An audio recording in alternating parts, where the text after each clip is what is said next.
Rob, we've had a few days to reflect on Bath, and like I say, we won't talk too much about it. But the good thing about sport is you can put it right pretty quickly. And Montpellier, Champions Cup, home tie, all the makings for something special, hopefully. Yeah, definitely. I'm really looking forward to the game.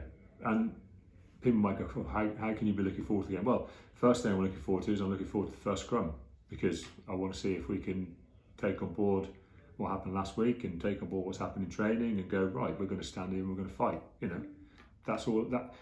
Some things we can keep really simple for ourselves, because I think we got, as the game wore on last week, we got more and more frantic and more hectic and got more and more things wrong just because we wanted the game to go differently.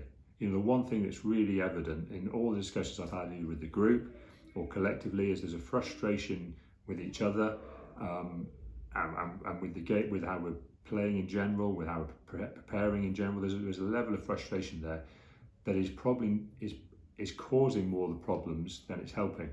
And actually, we actually got to settle down a little bit and just focusing on our own jobs, focusing on what we do, focusing on our roles within the team. And if we get anywhere near the level of just doing those bits really well, we're a good side.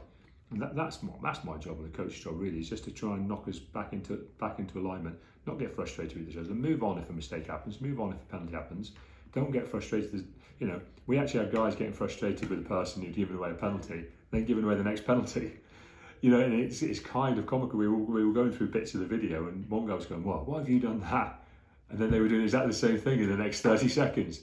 And it's just that clarity and just chilling out a little bit, but at the same time remembering what's important. And remember, what's important is your bits and pieces.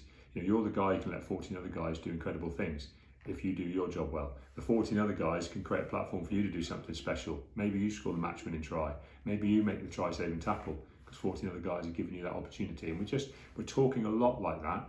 And we've just got to make that the forefront of how we play. Home form has kept you competitive and given you that foundation to build from this season. That's going to be key this weekend, isn't it?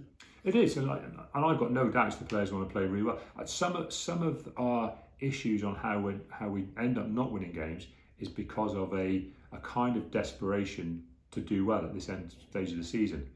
But like I say, we've got to try and guide that desperation in the right channels, put our energy in the right places.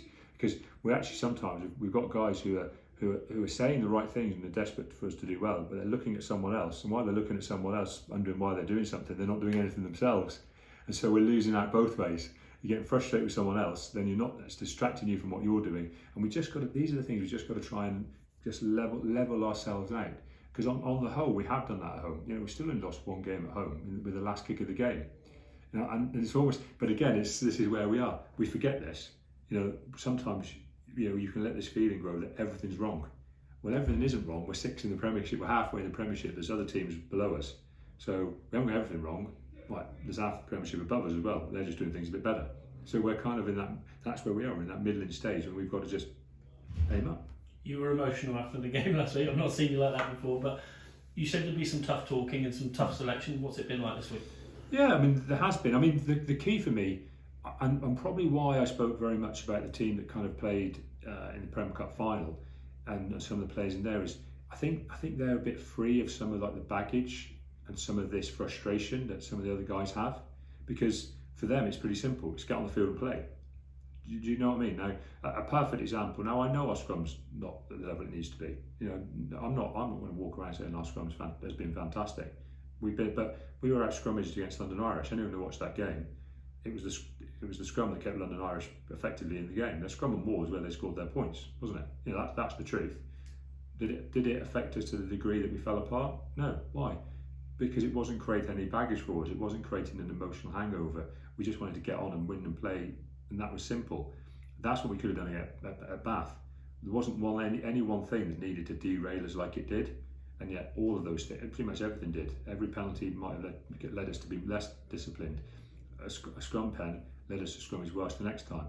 We let things just get on a snowball effect against us, and some of that just comes, like I say, with that baggage of not just being able to get on and do stuff. And so that's my big thing really, is I want guys to get on the field and just play. You know, not be stilted, not be held back, just get on and play. And we've talked a lot about that, about what we can do just to keep things simple for ourselves. And the message all week has been, we know how we play. Your energy needs to just be put into getting into those shapes, getting prepared, getting ready to go. Keep it that simple for yourself. Don't go try and looking around and looking for multiple options. Don't go try and making decisions for someone else. Don't be 5 or 6 bodies away trying to tell the scrum half what to do. You know, don't be a forward trying to tell all the backs what moves they should run. And those things have crept into our game, and we can just steady those down, keep things quite simple for ourselves, and just let ourselves play.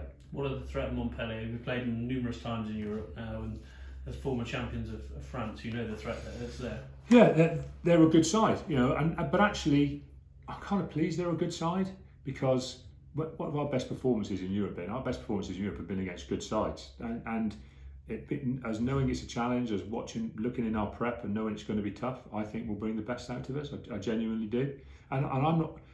And this is going to sound strange now to some people. I'm not concerned about the winning and losing. I'm concerned about the performance levels, because I can walk away from any game and be happy whether we win or lose. Always have been able to. The one thing I kind of say to people, there's probably nobody. Now, I played a lot of games and I've coached a long time, you know. There's probably nobody been involved as a player or as a coach who's lost as many games as I have. That's the truth. Okay, so I know I can deal with losing.